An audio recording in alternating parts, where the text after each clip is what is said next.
오늘 저희가 맡으신 하나님 말씀은 사도행전 14장 1절로 18절 말씀입니다. 사도행전 14장 1절로 18절 말씀. 사도행전은 신약성경에 있습니다. 제가 가진 성경으로는 신약성경 211페이지에 있습니다. 사도행전 14장 1절로 18절 말씀.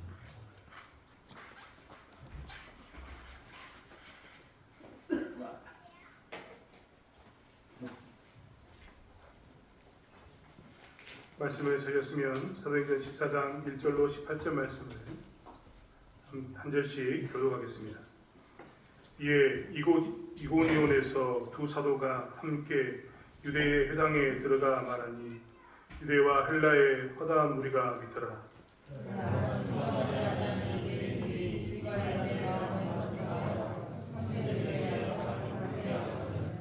두 사도가 오래 있어 주를 힘입어 담대히 말하니 주께서 그들의 손으로 표적과 기사를 행하게 하여 주사 자기 은혜의 말씀을 증언하시니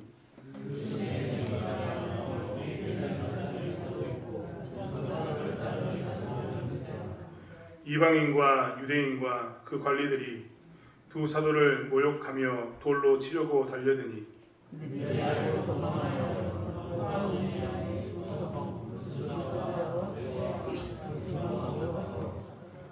거기서 복음을 전하니라.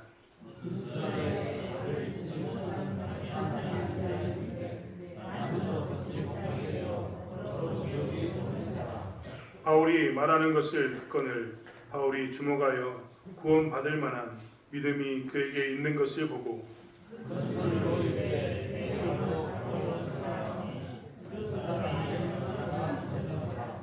우리가 바울이 한 일을 보고 루가오니아 방언으로 소리질러 이르되 신들이 사람의 형상으로 우리 가운데 내려오셨다 하여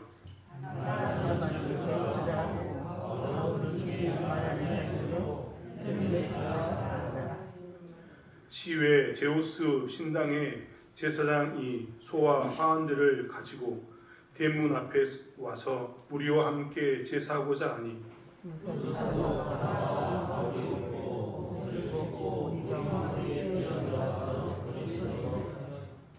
이르되 여러분이여 어찌하여 이러한 일을 하느냐. 우리도 여러분과 같은 성정을 가진 사람이라. 여러분에게 복음을 전하는 것은 이런 헛된 일을 버리고 천지와 바다와 그 가운데 만물을 지으시고 살아계신 하나님께로 돌아오게 함이라.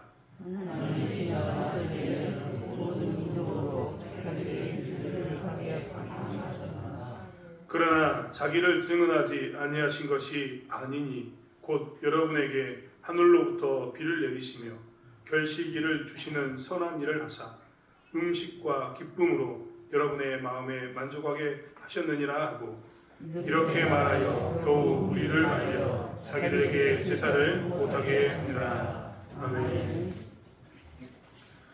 저희는 사도행전을 통해서 사도 바울의 전도 여행을 쭉 보고 있습니다. 정확히 이야기하면 복음이 어떻게 아시아로 흘러가고 복음이 어떻게 유럽으로 흘러가는가를 우리는 보고 있습니다. 우리는 아시아라고 이야기하면 지금 북동아시아인 대한민국에서부터 시작해서 저 서남아시아까지 굉장히 넓은 부분의 아시아를 생각하지만 원래 아시아라는 이름은 터키 지방에 있는 일부분의 지역이 소아시아였고 아시아로 명명되었던 것을 우리는 기억해야 합니다. 복음은 처음에는 이렇게 전도여행을 통해서 아시아 땅에 들어가게 되고 그 후에 시간이 되면 유럽 땅으로 건너가게 되는 일이 나타나게 됩니다. 소위 말하면 흑해가 끼어있는 그 에게해를 지나면 거기가 이제 유럽이 되는데 복음은 나중에 그쪽으로 넘어가게 됩니다.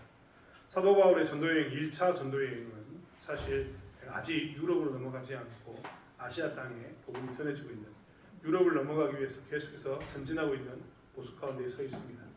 사실 안디옥 교회가 사도 바울과 바나바를 파송하면서 선교팀을 두 사람을 중심으로 여러 사람을 세웠습니다. 여러 사람이 따라갔던 거죠. 마가라는 누가가 따라갔던 것을 우리는 보지 않았습니까? 아무튼 이렇게 많은 사람들이 따라갔는데 중요한 것은 무엇이냐면 그들이 한두 곳을 거치지는 절대 않았습니다. 사도 바울의 전도여행 가운데 가장 크게 제일 먼저 들어갔던 곳은 구브로 땅이었습니다. 바나바의 고향이었던 구브로 땅에서 여러분 기억나십니까? 복음을 전했습니다. 거기에 바 예수라는 엘루마가 있었는데 엘루마가 마치 자기가 예수의 아들인 것처럼 마술을 가지고 사람을 속이고 있었습니다. 복음이 그 땅에 딱 전해지니까 이 가짜 마술은 사라지고 예수의 복음이 능력이 되어서 그 지역에 뿌리를 내렸습니다. 이제 그들은 그 섬을 떠나서 이제 어디로 가냐면 육지로 가게 됩니다. 육지로 가서 여러 곳을 거쳤지만 중요한 것은 그들이 여러 곳을 다 기록한 게 아니라 몇몇 주요 도시들을 기록했습니다. 그 몇몇 주요 도시 중에 첫 번째가 우리가 잘 알고 있는 비시디아 안디옥이었습니다. 그들은 저기 있는 안디옥 땅에서 안디옥이라는 곳에서 파송을 받았는데 거기는 지금 이들이 가는 비시디아 땅의 안디옥과 다른 곳입니다. 아무튼 또 안디옥이라는 이름의 도시를 그들이 가게 된 겁니다. 그래서 거기에서 복음을 전했습니다. 복음을 전했더니 그 땅에서는 절반 예수를 믿거나 절반 예수를 믿지 않는 그런 일들이 있었습니다. 그리고 그들이 쫓겨나서 어디로 갑니까? 그들은 쫓겨나서 오늘 이야기했던 이고니온에 도착하게 되고 이고니온 이후에 루스드라 더베로 계속해서 그들은 도망하거나 쫓겨가는 그런 인생을 살고 있습니다. 전도여행을 곰곰이 살펴보면 전도여행을 이렇게 몇 군데 도시로 사도 바울이 기록해 놓았는데 사도 바울의 그 일들을 기록해 놓았는데 사도 바울의 일들을 기록한 것을 보면 이 몇 군데 대표적인 도시가 있다는 겁니다. 좀 전에 이야기했던 것은 구브로는 마술사가 무너났습니다.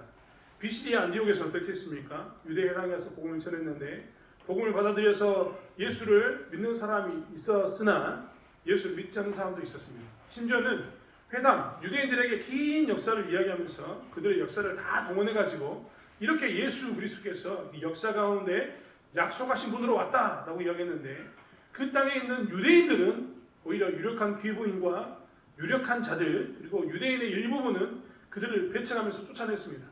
반면에 비시디아 안디옥에 있는 수많은 사람들은 뭐라고 이야기했습니까? 많은 또 다른 무리들은 어떻게 했냐면 다음 주도 우리가 이야기를 듣고 싶다. 우리에게 이 복음을 다음에 다시 한번 이야기해라 라고 이야기했습니다. 그리고 그 성에 있는 많은 사람들이 나와서 그 복음을 듣고 그 복음을 의미를 알게 되었습니다. 그런데 그러한 과정에도 어떻게 했다고요? 유력한 자, 권세 있는 사람들이 그들을 핍박합니다. 유대인들이 핍박합니다. 그래서 도망갑니다. 그러면서 비시디아 안디옥에서 어떤 이야기를 했습니까? 이제 유대인들에게 복음을 제일 먼저 증거했지만 이들이 받아들이지 않아서 복음이 점점 누구에게 올라간다고요? 이방인에게 올라간다. 당연한 거다. 받아들이지 않으니까 이방인에 간다라고 이야기했습니다. 이고디온에서도 마찬가지입니다. 이고디온에서도 복음을 받아들이는 사람들이 있었고 받아들이지 않은 사람들이 있었습니다. 오늘 14장의 말씀을 보면 이고디온에서 두 사도가 오래 있어 라고 표현하고 있습니다. 오래 있어 뭐라고 이야기하면 주를 힘입어 담대히 말하니 주께서 그들의 손으로 표적과 기사를 행하게 하여 주사 자기 은혜의 말씀을 증언하니라고 이야기합니다. 그들은 이고니온에서 오래 있으면서 뭘 했다고요? 복음을 전했습니다. 그냥 복음만 전한 게 아니라 표적과 기사를 행하면서 복음을 전했습니다. 이고니온에 있는 사람들도 여전히 놀라운 표적과 기사를 봤을 겁니다. 그런데 표적과 기사를 전하면서 그들이 하고자 했던 건 뭐라고요? 주의 복음을 전하는 것, 은혜의 말씀을 증언하는 것이 있었습니다. 그런데 그렇게 오랫동안 표적과 기사를 행하면서 하나님의 말씀을 전했음에도 불구하고 이고니온 사람들도 반반 쪼개져 가지고 신의 절반은 유대인을 따르는 사람으로서 바울을 쫓아내고 절반은 바울을 통해서 예수를 믿는 그런 은혜 가운데 있게 됩니다. 아무튼 이 이고니온에 있는 사람들도 표적과 기사와 복음을 들었음에도 불구하고 어떻게 하냐면 사람들 유력한 자들과 함께 바울을 죽이려고 합니다. 오늘 5절에 보면 돌로 치려고 달려들었다 이 말은 뭐냐면 죽이려고 했다는 것 같습니다. 우리가 잘 알고 있는 것처럼 사도행전에 등장하는 돌로 쳤다 이 말은 여러분 우리가 생각하는 좀 돌 몇 개 던졌다 이런 의미가 절대 아닙니다. 이 사람들은 돌로 사람을 죽일 때 어떻게 하냐면 투석형인데 돌로 사람을 죽일 때 어떻게 하냐면 사람이 제가 있지 않습니까? 그럼 돌이 날아와가지고 제가 처음 맞으면 쓰러질 거 아닙니까? 그러면 그대로 놔두는 게 아니라 돌 무더기를 만들어 버립니다. 계속해서 돌 던져가지고 어떻게 한다고요? 그 사람 위로 돌이 쌓일 때까지 돌을 던져버립니다. 아무튼 그래서 죽을 뻔했는데 그들이 그 가운데 어떻게 한다고요? 도망갔습니다. 그 도망간 것이 오늘 말하고 있는 루스드라라는 지역으로 도망가게 됩니다. 사실 복음을 전하는 이 장면들을 이렇게 몇 개 설명하면서 이야기하는 것은 무엇이냐면 복음을 전했을 때 어떤 반응이 나타났는가를 사도행전을 통해서 우리에게 보여주기 위함입니다. 복음을 전하는 장면 가운데 우리가 계속해서 보고 있는 것은 뭐냐면 한쪽에서는 환호합니다. 아 그래 이게 복음이다. 다음 주에도 우리에게 와서 복음을 전해달라. 이런 사람이 있습니다. 오랫동안 표적과 기적과 주의 말씀을 듣고 난 후에 예수를 믿으면서 나는 예수를 따르겠다. 제자가 되겠다라고 주장하는 사람들이 존재했습니다. 화나는 인파가 분명히 복음을 전할 때마다 나타나게 된 겁니다. 반면에 각각의 도시에는 그들의 전도여행에는 환호하는 인파만큼 반대하는 사람들도 너무나 많았습니다. 그런데 오늘 우리가 잘 봤던 것처럼 일부 유대인이 반대했지만 그들은 항상 유력한 자들과 함께 결탁해서 뭘 했냐면 힘 있는 자들과 결탁해서 사도 바울을 핍박하고 쫓아냈습니다. 사도 바울을 받아들이지 않고 배척했던 겁니다. 이러한 일들이 계속해서 반복되고 있음을 이야기하고 있습니다. 사도 바울과 바나바의 선교팀은 가는 도시마다 이런 일이 반복되면 이제 지칠 법도 합니다. 사실 그렇지 않겠습니까? 가는 데마다 돌로 나를 쳐 죽이려고 하는 그런 사람들이 있고, 가는 데마다 나를 쫓아내는 사람들이 있고, 힘 있는 권력자들을 동원해가지고 계속해서 비방하면서 계속 사람을 괴롭히고 있으니 미칠 노릇 아니겠습니까? 그런 가운데 그들은 복음을 전하고 있었다. 그런 가운데 그들은 복음을 계속해서 나누고 있었다라고 이야기하고 있습니다. 사실 복음을 거부했던, 복음을 배척했던 사람들의 마음도 한편으로는 이해가 갑니다. 왜 여러분 이 사람들이 복음을 거절했는지 아십니까? 제가 사실은 지금 어제도 저희가 이번에 세례 문답 받은 친구들과 함께 학습 문답을 했는데 길게요. 길게 설명해주고 이야기하는데 얼마만큼 들어갔는지 모르겠습니다. 여러분 항상 기도하셔야 됩니다. 이 문답식 공부할 때 기도해야 될 것은 무엇이냐면 저는 문답식을 짧게 하지 않거든요. 길게 합니다. 왜냐하면 이 문답식 때 복음을 전하는 도구가 되고 이 문답식을 통해서 교회에 대한 교리를 나눌 수 있기 때문에 그렇습니다. 무엇이 예수를 믿는가를 나눌 수 있기 때문에 이 시간만큼 제가 길게 합니다. 평상시에는 제가 4주 이상 했거든요. 근데 줄여가지고 요즘 이제 정말 다시 좀 줄이고 있지만 아무튼 그래도 내용은 정말 많은 이야기를 하고 있습니다. 중요한 것은 이런 이야기를 할 때 어린 친구들한테 이런 이야기를 하면요. 어린 친구들은 말씀을 정말 잘 받아들입니다. 어른들이 비방하는 게 아닙니다. 근데 반면에 나이 들어서 연세가 지긋하신 분들은요. 제가 이렇게 복음을 전해도 잘 받아들이지 않습니다. 이것은 어른들이 비방하는 게 절대 아니라고 이야기했습니다. 왜냐하면 왜 어른들이 더 안 받아들이냐면 어른들에게는요. 이미 마음 가운데 쌓아둔 지식들이 너무나 많습니다. 쌓아둔 가치관과 쌓아둔 세계관이 너무나 많아요. 자기들이 인생을 살아면서 60, 70, 80을 넘으면서 경험했던 게 엄청 많거든요. 그러다 보니까 어떻게 됩니까? 내 안에 나도 모르는 사이에 어떤 것들이 생깁니다. 그래서 그것들 가운데 그 경험들을 가지고 자기들의 인생을 평가하고 판단해서 자기들의 경험을 가지고 그 길을 쫓아가려고 합니다. 그런데 60년, 70년 쌓아왔던 이런 어떤 자기들만의 세계관과 가치관이 있는데 여기다가 새로운 가치관을 쑥 집어넣는다고 생각해 보십시오. 새로운 이야기를 쭉 집어넣으면 어떻게 되냐면 이것들이 잘 안 깨집니다. 이것들이 잘 녹지 않습니다. 그래서 정말 오랫동안 하나님을 떠났던 사람들 그리고 하나님을 떠나서 세상의 학문을 오랫동안 연구했던 사람일수록 더 복음을 잘 받아들이지 않습니다. 이런 것들을 좀 더 우리가 전문적인 용어로 표현해보면 편향성을 가지고 있기 때문이다라고 이야기합니다. 편향성. 편향성은 뭐냐면 소위 말하면 기울어졌다 이런 말입니다. 저울추는 이렇게 공정하게 두 개가 동일하게 있어야 되는데 저울추를 가만히 놔둬도 하나가 이렇게 기울어져 있는 것 이런 게 편향성입니다. 사람은 편향성이 없을 것처럼 보이지만 사람은 다 편향성을 가지고 있습니다. 그런데 중요한 것은 뭐냐면 이 사람들이 나이가 먹고 인생 가운데서 경험이 많으면 많을수록 어떤 게 생기냐면 확증 편향이라는 게 생깁니다. 확증 편향. 한쪽으로 기울어졌는데 그 가운데 뭐가 있다고요? 확증 편향이 있습니다.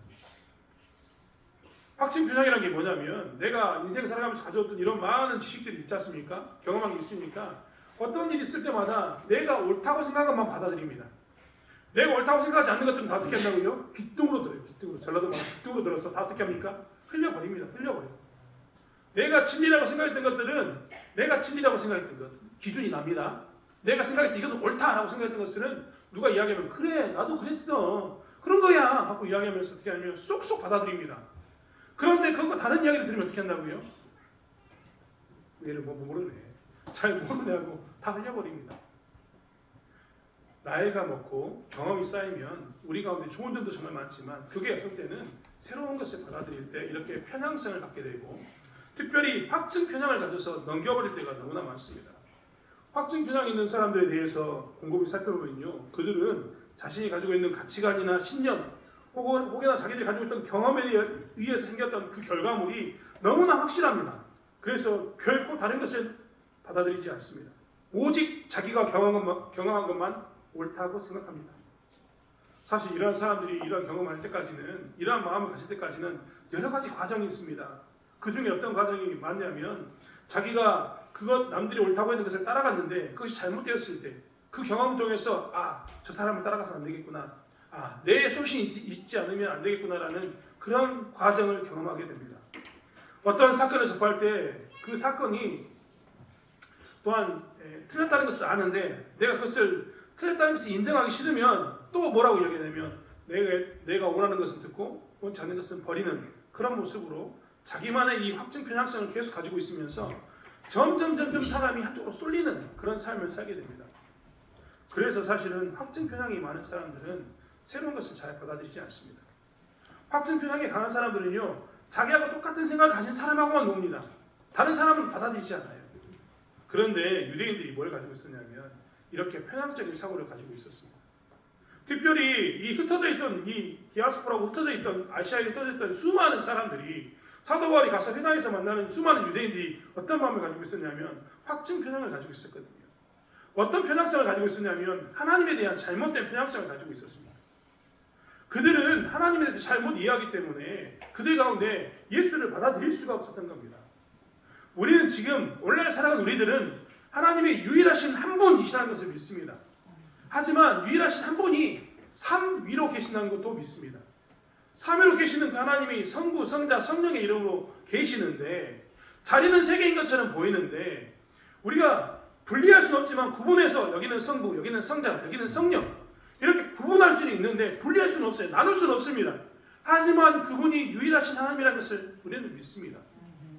그렇기 때문에 우리는 지금 오늘날 살아가는 우리들은 하나님 여호와라는 이름도 예수라는 이름도 성령 하나님이라는 이름도 우리가 전혀 거리낄 게 없습니다. 하지만 당시의 유대인들은 어떤 마음을 가지고 있었냐면 하나님은 한 분이어야 됩니다. 하나님은 한 분. 유일하신 하나님이라는 그 생각을 그들은 가지고 있었습니다. 여러분 오해하지 마십시오. 하나님은 한 분이시고 유일하십니다. 그런데 삼위로 계시는 거예요. 그게 우리가 알고 있는 삼위일체의 교리입니다.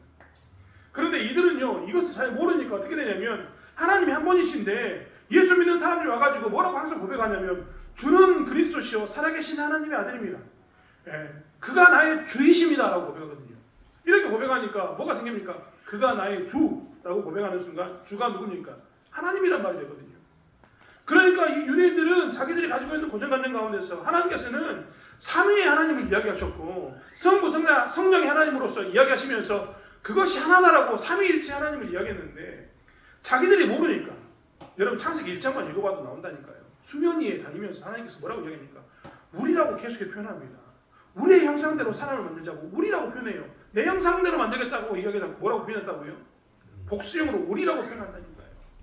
창세기부터 하나님께서는 삼위 하나님을 이야기하고 그런데 삼위이지만 하나다라고 이야기했는데 이들은 잘 몰랐던 겁니다. 이해가 안 되니까 예수 믿는 사람들이 주라고 이야기하면서 또 다른 하나님을 이야기하는 것처럼 보이니까 뭐 했다고요? 야 얘들 이단인데 얘들 잘못 믿고 있는데 라고 거부해버린 겁니다. 예수를 주로 고백하는 사람들은 다 하나님을 신성 모독한다라고 이야기하면서 그들은 돌로 쳐 죽여야 된다라고 고백하는 그런 모습 가운데 있었던 겁니다. 예수가 주로 우리가 가운데 왔음에도 불구하고 그들은 그들의 편향성 때문에 뭐라냐면 복음을 거부해버렸던 겁니다. 자기들의 고집 때문에 자기들 가지고 있었던 지식 때문에 자기들이 가지고 있던 잘못된 신념 때문에 그들은 뭘 했냐면 예수를 버렸습니다. 우리는 보통 예수를 거부하는 사람들 그리고 이렇게 확증 편향 가운데 빠져있는 사람들에 대해서 그 사람들은 과학적이지 않거나 그 사람들은 합리적이지 않거나 그 사람들은 뭔가 좀 이상한 사람일 거야 라고 생각하지만 아니요 그렇지 않습니다. 그들은 굉장히 과학적이고 굉장히 합리적입니다. 그런데 그들이 가지고 있는 편향성 때문에 뭘 했다고요? 예수를 거부해버렸습니다. 그들이 가지고 있었던 가치관, 신념에 거부되는 예수는 나는 믿지 않겠다라고 밀어내버린 겁니다. 수많은 사람들이 자신들의 가치관을 버리고 신념을 버리고 예수 그리스도의 은혜 가운데 사는 것이 무엇인가를 보면서 예수를 믿고 있는 그 현장에서 표적과 이적이 나타나는 그 기사의 현장 가운데서 그들은 뭘 했냐면 예수를 거부했습니다. 오직 하나뿐입니다. 그들에게 있어서는 그들이 가지고 있는 신념과 가치관이 더 중요하기 때문에 그렇습니다. 사실 어른이 되면 경험이 있어서 좋은 것도 있지만 어린아이들과 비교했을 때 이게 강해지니까 어떻게 하면 하나님을 잘 받아들이지 않습니다. 저 친구들은요 이제 아직 그런 게 없으니까 하나님을 주면 마치 도화지처럼 예수를 받아들여서 믿음 안에 신앙을 세웁니다. 사실 사도 바울의 전도여행을 통해서 계속해서 보여주는 것은 이렇게 한 사람은 환호하고 한쪽은 배척하는 두 개를 보여주면서 어떻게 이 환호한 사람과 배척하는 사람들이 무엇을 가지고 환호하고 배척하는지를 보여주고 있습니다. 그런데 오늘 전도여행을 통해서 하나를 더 보여주고 있습니다. 하나를 더.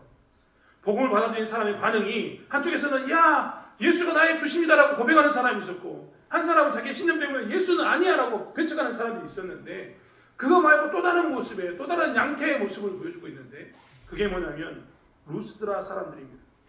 루스드라 사람들은 어떤 사람들이었냐면 오늘 보면 루가오니아 방언에 좀 더 익숙한 사람들입니다. 11절에 보면 루스드라 사람들은요 루가오니아 방언으로 이야기합니다. 이 말은 뭐냐면 당연한 거죠. 소위 말하면 이 루가오니아라는 지역에 루스드라와 더베가 있거든요. 근데 이 전라도 말로 이야기하면 전라도 말이 우리 말로 표현하면 전라도 안에 광주, 나주, 영광이 있는 것처럼 이렇게 전라도라는 큰 지방 안에 있었기 때문에 이 전라도 사투리 쓰는 게 당연한 것처럼 그들은 뭐라고 했다고요? 루가오니아 지방에 살기 때문에 루가오니아 방언이 훨씬 더 편했습니다. 하지만 그들도 여전히 뭘 했냐면 헬라어를 쓰고 있었습니다. 왜 헬라어를 쓰고 있었냐면 사도 바울이 헬라어로 복음을 전했는데 그들이 알아듣거든요. 그러니까 이야기하면 이 루스드라 지방은 어떤 지방이었냐면 헬라어의 영향을 받아서 헬라어를 들을 줄 알아요. 그런데 말은 어느 말이 더 편하다고요? 소위 말하는 자기 동네 말이 더 편합니다. 그러니까 헬라어로 누가 이야기하면 다 알아들어요. 근데 평상시에 어떤 말하고 산다고요? 헬라어 안 쓰고 루가오니아 방언을 쓰고 사는 지역입니다. 더 하나 우리는 성경에는 안 나와 있지만 기억해 두겠습니다. 비시디아 안디옥이라는 곳은요 황제를 숭배했던 도시입니다. 그 말의 의미를 다른 말로 이야기하면 그 지역에는 수많은 헬라인들이 와가지고 살고 있었습니다. 수많은 황제를 숭배하는 사람들이 살고 있었던 거죠. 그렇기 때문에 그 땅에는 좀 더 헬라의 언어가 잘 사용되고 있었고 헬라의 문화에 익숙한 사람들이 살았습니다. 그런데 루스드라의 지역에 가면 거기에는 뭐가 있냐면 거기에는 헬라어를 쓰긴 쓰는데 헬라어보다는 루가오니아 방언이 더 편한 그런 모습 가운데 있었던 겁니다. 그리고 여기에는 헬라 황제를 숭배했던 비시디 안디옥보다 헬라 황제를 덜 숭배하는 그런 지역이었습니다. 소위 말로 이야기하면 가장 번화한 도시, 가장 문화에 민감한 도시가 비시디 안디옥이었고 거기서 벗어난 루스드라는 지역은 덜 번화한 도시, 아직 이 헬라 문화에 강력한 영향감이 있지 않고 자기들의 문화를 지키고 있는 도시였던 겁니다. 오늘 성경 보십시오. 비시디 안디옥에는 뭐가 있었습니까? 회당이 있었습니다. 회당이 있었다는 이야기는 비시디 안디옥에 수많은 유대인들이 갔는데 유대인들이 많았어요. 그래서 그들만의 회당을 만들고 살았던 겁니다. 그런데 루스드라에 왔을 때 사도 바울이 복음을 어디 전했습니까? 루스드라 지방에 전했습니다. 다른 말로 이야기하면 뭐가 없냐면 회당이 없습니다. 그런데 성경을 읽다 보면 디모데가 등장하는데 디모데는 이 루스드라 사람이 이 고향이 루스드라거든요. 그러니까 거기에도 누가 있었냐면 유대인은 있었어요. 근데 회당을 만들 만큼 유대인들이 많지는 않았습니다. 다른 말로 이야기하면 여기는 번화한 도시, 여기는 좀 더 이런 표현 죄송합니다만 헬라 문화의 영향을 덜 받은 그런 지역, 그런 도시였던 겁니다. 이런 곳에 와서 복음을 전했더니 복음을 전했던 그것에 대해서 어떤 일이 나타났는가? 새로운 반응이 나타났다는 겁니다.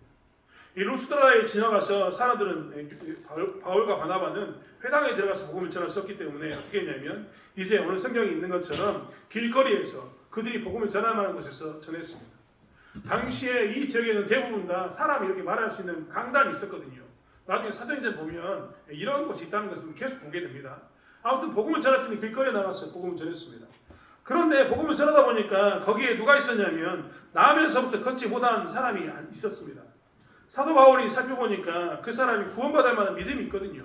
귀를 쫑긋하면서 복음에 대해서 마음을 열고 편향성을 가진 게 아니라 그 또한 복음에 대해서 환호성을 가지고 이렇게 쳐다보고 있는 겁니다. 그래서 사도 바울이 어떻게 했습니까? 사도 바울이 그 나면서부터 걷지 못한 사람들에게 선포했습니다. 네 발로 바로 일어서라 라고 선포한 겁니다. 그런데 그 말이 선포되자마자 어떻게 되냐면 그 사람이 일어나 걸었습니다. 그런데 이게 그 사람 혼자 실패한 게 아니라 아까 얘기했던 것처럼 공적인 장소에서 이러한 것에서 사람들을 모아놓고 그 일들이 있었거든요. 그러니까 이것을 보자마자 사람들이 어떻게 했냐면 이 루스드라 지역에 있던 사람들이 어떻게 됐냐면 바로 반응합니다. 뭐라고 반응했냐면 이야 이런 놀라운 일이 우리가 보지 못한 일이 이렇게 나타났어 라고 이야기하는데 그들의 입장에서는 그것을 어떻게 보았냐면 신이 내려온 것처럼 보였습니다. 루스드라 지역에는 그 당시에 그들이 믿었던 신이 있었는데 이 제우스와 헤르메스라는 신을 그들이 섬기고 있었기 때문에 바로 이야기하기를 야 신이 오지 않고서는 이런 일이 있을 수 없어 라고 이야기하면서 그들이 이야기한 겁니다. 그래서 풍채가 좋은 바나바를 보면서 뭐라고 얘기했냐면 이 사람이 제우스야. 그리고 말이 많았던 이 말을 하고 있는 이 바울을 보면서 뭐라고 했냐면 이가 헤르메스야라고 이야기했습니다. 헤르메스와 이 제우스에 대한 신화는 제가 굳이 길게 이야기하지 않겠습니다. 그리스 로마 신화를 읽어보면 그리스 로마 신화의 주신 가장 위대한 신은 제우스입니다. 그리고 그 주신의 말을 전하는 신은 누구냐면 헤르메스입니다. 여러분 혹시 집에 혹시 여자분들 에르메스 백이 있으신 분들은 그 에르메스가 프랑스어로 헤르메스를 부르는 말이라는 걸 기억해야 합니다. 혹시 머큐리 좋아하시는 분들 계신지 모르겠지만 영어로는 머큐리라고 부릅니다. 아무튼 이 헤르메스 신이라는 신이 말을 전하는 전력으로 있었기 때문에 그렇습니다. 우리 중고등부 친구들은 게임하다 보면 모자에 날개 달린 캐릭터가 나오는데 그게 헤르메스입니다. 헤르메스의 캐릭터의 대표적인 게 모자에 날개 달린 지팡이에 날개 달린 신인데 이 말을 전하는 사람으로 등장하고 있는 겁니다.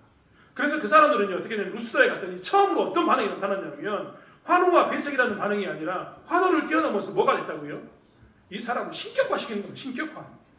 바울과 바나바가 신이 되어버렸습니다. 바나바는 그들이 섬기고 있는 문화 가운데서 주신 가장 위대한 신이 됐고 바울은 어떻게 됐다고요? 말을 잘하니까 헤르메스가 된 겁니다. 결국 뭐냐면 제우스라는 주신을 쫓아다니는 그 신으로 그들이 바울과 바나바를 신격화하게 된 겁니다. 이런 일이 일어났습니다. 이걸 보면서 바나바는 깜짝 놀랐습니다. 그리고 바울도 깜짝 놀랐습니다. 그래서 그들은 옷을 찢으면서 외칩니다. 야, 우리 신 아니야. 우리는 신이 아니라 너희가 똑같은 사람이야. 하나님이 우리를 너에게 보내서 너희에게 지금 우리를 신격화라고 보낸 게 아니라 오히려 너희들이 그러한 신격한 우상들을 버리고 하나님을 믿으라고 우리를 보냈단 말이야 라고 복음을 전합니다. 새로운 반응, 신격화가 드러나게 된 겁니다. 사실 교회 다니면서 많은 이단들을 보게 되는데 이단들의 특징이 뭐냐면 신격화하는 겁니다. 이단들을 잘 보십시오. 하나님의 교회 장길자 씨가 어느 날 어머니 하나님이 됐습니다. 원래 그는 하나님의 교회라고 여겼던 그쪽에 아무튼 부인이었거든요. 교주의 부인이었는데 교주가 죽자마자 뭘 했냐면 자기가 왜 신은 꼭 남자야 되냐? 내가 어머니 하나님이다. 나를 믿어라라고요. 자기가 부인이 갑자기 뭐가 됐다고요? 신이 됐습니다. 하나님이 됐어요. 여러분 신천지 이만희 씨를 우리가 많이 보게 되는데 이만희 씨가 대부분 보시면 이만희가 어떻게 됐습니까? 이긴 자라고 이야기하면서 그가 어떻게 됐습니까? 우리가 다른 이긴 자, 신격화 됐습니다. 이단의 종교들은요 사람을 자꾸만 신격화합니다. 신격화. 왜 신격화하는지 생각해 봤습니까? 여러분 북한에 있는 저 사람들이요 자꾸만 김일성, 김정은 또 누구 있습니까? 김정일 이런 사람들 어떻게 합니까? 우상화합니다. 신격화하는 거죠. 신격화. 왜 신격화할까요? 사람을 신격화하는 이유는 정해져 있습니다. 뭐냐면 그들이 높아져야 됩니다. 높아져야 돼. 높아지면 높아질수록 그들이 하는 말이 어떻게 합니까? 위에서 아래로 떨어집니다. 높은 폭포가 이렇게 밑으로 떨어지면 큰 힘을 발휘하는 것처럼 사람이 동등하게 있으면 힘이 없어요. 권위가 없습니다. 권세가 없습니다. 그런데 그들을 높이 올려놓으면 그들이 하는 말이 어떻게 된다고요? 위에서부터 떨어집니다. 그러면 그 낙차만큼 어떻게 돼요? 권위를 갖게 되는 거예요. 이만큼 있으면 이만큼의 권위가, 이만큼 있으면 이만큼의 권위가, 이만큼 있으면 이만큼의 권위가 생기는 거예요. 그래서 자꾸만 그들은 뭘 하냐면 이 교주들은 이단들은 자기들의 믿는 교주를 어떻게 하냐면 제일 위에 올립니다. 제일 위에 올려야지 어떻게 됩니까? 제일 위에서 말을 할 때마다 뭐가 생기는 거예요? 권위가 생기는 거예요. 도저히 인간이 덤빌 수 없는 권위가 생기는 겁니다. 그래서 어떻게 하냐면 자꾸 신격화합니다. 신격화. 이단이면 이단일수록 신격화해요. 그래서 자기들의 권위가 높다는 것을 항상 자랑합니다. 그 교주들이 입는 옷 보셨습니까? 엄청나게 화려하게 입습니다. 왜 그럴까요? 신격화하는 겁니다. 권위를 강조하기 위해서 신격화하는 거예요. 여러분 복음을 전하면서요 우리 또한 이 부분을 정말 조심해야 되는 겁니다. 교회 안에서 복음을 전하는 권위가 필요합니까? 필요하지 않습니까? 복음을 전할 때 필요합니다. 여러분 나는 우리 자녀들이 잘 됐으면 좋겠어요. 왜 잘 됐으면 좋겠냐면 그냥 잘 되지 않고 평범한 사람보다는 잘 된 사람이 전하면 사람들이 쉽게 받아들이기 때문에 그래요. 여러분 여기서 강연을 누군가를 모셔놓고 강연을 할 때 우리나라의 국무총리를 데려놓고 강연을 하는 것과 나 같은 사람을 강연하는 것과 차이가 있다니까요. 그렇기 때문에 권위를 갖기 위해서는 어떤 자리에 올라가는 것 저는 찬성합니다. 우리 자녀들 위해서 그렇게 권위를 갖도록 기도해야 됩니다. 하지만요, 정말 조심해야 될 게 있어요. 우리가 기도할 때 하나님, 내가 좀 잘 내야지만 친구들에게 전도하기도 편하고, 내가 좀 더 돈을 많이 벌어야지만, 내가 좀 더 세상보다 잘 살아야지만 복음을 전하면서 예수 믿으면 이렇게 돼 라고 전도할 수 있을 것 아닙니까? 라고 이야기하는 거 좋다니까요. 하지만 정말 조심해야 될 게 있습니다. 그게 뭐냐면, 내가 복음을 전하기 위해서 권위를 가지면서 나를 신격화하는 이것을 정말 조심해야 합니다. 여러분, 바울과 바나바가요, 이렇게 높아졌습니다. 높아져가지고 그들을 이렇게 높여놨어요. 그들이 높아진 상태에서 복음을 전하면 이 루스드라 사람들이 복음을 잘 받아들였을까요? 잘 받아들이지 않았을까요? 잘 받아들이죠. 왜요? 높아졌으니까. 신이 와가지고 선포하는데 누가 안 받아들이겠습니까? 그런데 이들은 와가지고 깜짝 놀라서 옷을 찢으면서 아니야, 나는 너희들과 똑같은 사람이야 라고 이야기합니다. 신격화를 거부해버립니다. 왜 거부했을까요? 여러분, 사도 바울과 바나바가 제우스와 헤르메스 입장에서 복음을 전하였습니까? 그러면 루스드라 사람들은요, 복음을 받아들이긴 할 겁니다. 그런데 어떤 복음을 받아들이냐면 그들은 제우스, 헤르메스가 전한 복음을 받아들입니다. 그러면은 제우스, 헤르메스가 전했던 예수는 뭐가 되냐면 제우스와 헤르메스와 예수라는 신이 됩니다. 어려운 말로 이야기하면 예수가 어떤 말이 되버리냐면 수많은 신들 중에 하나가 되버립니다. 유일하신 예수가 아니라, 유일하신 하나님이 아니라 뭐가 되버렸다고요? 제우스의 친구 예수, 헤르메스의 친구 예수, 수많은 신들 중에 하나인 신이 되버리는 그런 모습 가운데 들어가게 되는 거예요. 이런 걸 우리는 범신론이라고 이야기하는데, 하나님은 유일하신 분이라고 이야기했는데 유일하신 하나님인데 그들이 뭘 만들어버렸다고요? 수많은 신 중에 하나로 만들어버린 겁니다. 여러분, 신격화를 가지고 있던 신격화된 바울과 바나바가 전하는 복음은요, 그렇게 될 것을 알기 때문에 바울과 바나바는 신격화를 거부합니다. 자신들의 높아짐을 거부해버려요. 권위가 있으면 복음을 전하기는 좋지만 내가 하나님처럼 되버리는 것은 안 된다라고 그들은 고백한 겁니다. 우리도 그렇기 때문에 복음을 전할 때 정말 조심해야 되는 겁니다. 뭘 조심해야 된다고요? 우리가 권위를 가진 게 정말 중요합니다. 권위를 가지고 있는 게 정말 중요하다니까요. 그런데 권위를 가지고 복음을 전하기 위해서 잘 돼야 합니다. 하지만 착각해서는 안 됩니다. 돈 많은 사람들의 예수를 전해서는 절대 안 되는 거예요. 돈 많이 벌어주는 예수를 전해서는 안 되는 거예요. 나를 출세시키는 예수를 전해서는 절대 안 됩니다. 여러분, 그렇지 않습니까? 내가 하나님 돈 많은 사람으로서 권위를 가지고 복음 전하기 원합니다라고 이야기했는데 자칫 잘못하면 예수 믿으면 무조건 부자만 된다. 예수를 잘 믿으면 부자가 되고 예수를 못 믿으면 가난하게 된다. 이런 식의 복음을 전하면 됩니까? 안 됩니까? 안 되는 거죠. 예수 잘 믿으면 출세한다더라. 출세의 하나님을 전하면 됩니까? 안 됩니까? 안 되는 겁니다. 사도 바울은, 바나바는 이걸 알았기 때문에 그들은 이렇게 높여주는 신격화를 거부하고 난 후에 예수라는 복음을 전합니다. 하나님이라는 복음을 전합니다. 우리 또한 마찬가지입니다. 이 땅에 살아가면서 권세를 가지고 권위를 갖는 것 중요합니다. 하지만 자칫 잘못해서 내가 가진 권세가, 내가 가진 권위가 예수의 복음을 전하는 게 아니라 나의 복음을 전한다면, 내가 가진 권세의 복음을 전한다면 우리는 이것을 버려야 합니다. 기꺼이 내려놓고 누구의 복음을 전해야 되냐면 예수의 복음을 전해야 되죠. 예수의 복음. 우리는 예수의 복음을 전해야 될 사람이지 나의 복음을 전하는 사람이 절대 아닙니다. 복음을 전하면서 우리가 정말 조심해야 할 것은 바로 여기에 있습니다. 우리의 권위와 권세를 높여서 잘못된 복음을 전하는 게 아니라 예수의 복음을 전하는 게 우리는 힘써야 된다는 겁니다. 사실 목사인 저희들도 굉장히 고민 많이 합니다. 목회자들이 고민 많이 하는 이유는 뭐냐면 우리가 자칫 잘못하면 권위와 권세가 없어져서 우리가 전하는 복음이 땅에 떨어질까, 이것을 정말 조심합니다. 물론 우리 교회 성도들은 그러지 않을 거라고 믿습니다. 목사가 아무리 함께 장난치고 까불어도 가까이 가도 여러분은 내가 복음을 전할 때만큼은, 이 시간만큼은 하나님의 말씀으로 받아들일 줄 믿습니다. 그런데 많은 사람들이 그렇지 않거든요. 그래서 목사들이 자꾸만 성도들하고 거리를 둬야 된다라고 많은 사람들이 조언해 줍니다. 왜 그럴까요? 권위가 없으면 복음을 어떻게 합니까? 복음이 전했음에도 불구하고 들어주지 않기 때문에 그렇습니다. 그런데 반대로 목사가 예수의 복음을 전하는 것에 대해서 다른 것들 때문에 방해된다면 그것도 웃기는 것 아니겠습니까? 우리가 권위를 가지고 그렇게 권위 있는 자가 되어서 복음을 전하기 위해서 하나님 우리에게 권위를 주십시오, 권세를 주십시오라고 기도해놓고 정작 예수의 복음을 전하지 않고 내가 가진 권위의 그 복음을 전한다면, 나의 복음을 전한다면 얼마나 어리석은 일입니까? 우리는 이것을 정말 조심해야 합니다. 여러분, 우리가 처한 상황 가운데서 잘 되기를 기도해야 됩니다. 우리 아이들 잘 돼야 되고 우리도 출세해야 되고 우리도 권세를 누리고 살아야 합니다. 하지만 우리가 정말 착각해서는 안 됩니다. 우리는 그 가운데 누구의 복음을 전해야 된다고요?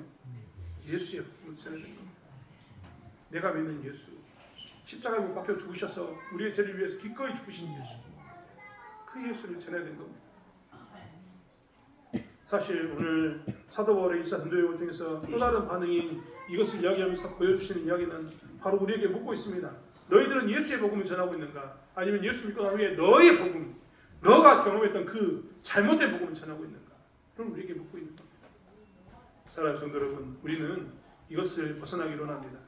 그리고 다시 한번 내가 전하는 복음이 예수의 복음이어야 된다는 것을 기억하면서 내가 높여진 것을 즐거워하는 게 아니라 하나님이 높여진 것을 즐거워하고 예수 이름이 높여진 것을 즐거워하는 삶을 살아가는 저와 여러분이 되길 원합니다.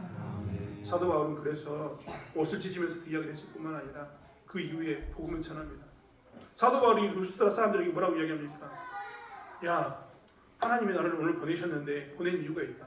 그동안 너희들은 제우스나 헤르메스를 섬기고 살았을지 모르지만 너희들이 가지고 있는 어떤 신을 섬기고 살았을지 모르지만 하나님은 그 전에도 너희들을 보내두지 않았다. 너희들이 보내둔 게 아니라 너희들이 각자 자기의 길로 갈 때 하나님께 지켜만 보고 이렇게 있었을 뿐이다. 그런데 지켜보면서 하나님께서는 그래? 네가 나를 떠났어? 아무것도 안 줄 거야 하고 끊어버린 게 아니라 그때도 뭘 줬다고요? 비도 주시고 결실기가 되면 너희들에게 결실도 주셔서 즉 자연을 통해서 하나님께서 그것을 지키면서 너희들에게 자연 통해서 공급하고 있었다. 그런데 이제 나를 통해서 보냈다고요? 확실한 복음을 전해주려고 이렇게 여러분 가운데 나를 보냈다라고 이야기합니다. 하나님의 섭리를 하나님을 이야기합니다. 우리 또한 이러한 복음을 전하면서 사도 바울처럼 우리를 높이는 게 아니라 하나님을 높이고 복음을 전하는 저와 여러분이 되길 원합니다. 우리는 무엇을 강조하고 있고 무엇을 나누고 있습니까? 다시 한번 예수의 복음을 나누는 것을 기억하면서 그 복음을 전하는 저와 여러분이 되길 원합니다. 자칫 잘못해서 우리를 높이는 어리석은 그 일들을 행하지 않는 신자의 삶을 살아가는 저와 여러분이 되길 원합니다. 기도하겠습니다. 하나님, 복음을 들었던 이 루스드라 사람들은 사도 바울과 바나바를 신격화합니다. 하나님, 그러게 되면 참 좋겠다라는 생각도 들지만 절대 그래서는 되지 않는 것을 보게 됩니다. 왜냐하면 우리는 우리가 권세 있는 것, 우리가 능력을 가진 것이 아니라 우리 안에 예수가 있기 때문에 능력이 있고 우리 안에 예수가 있기 때문에 권세가 있기 때문에 그렇습니다. 우리가 전해야 할 것은 나의 복음이 아니라 예수의 복음이기 때문에 그렇습니다. 하나님, 어떠한 반응이 와도 어떠한 상태가 와도 우리는 예수의 복음을 전하는데 힘쓰는 저희들 되게 하여 주시옵소서. 복음을 전하면서 그러한 상황 가운데 내가 높아지는 상황 가운데 있을 때에도 나를 낮추고 예수를 높이는 그러한 은혜 가운데서는 신자의 삶을 살 수 있도록 우리를 사용해 주실 줄 믿습니다. 오직 예수 이름만, 예수의 복음만 가지고 사는 그것을 기쁨으로 여기는 신자 되게 하여 주시옵소서. 감사드리며 예수님의 이름으로 기도드렸습니다. 아멘.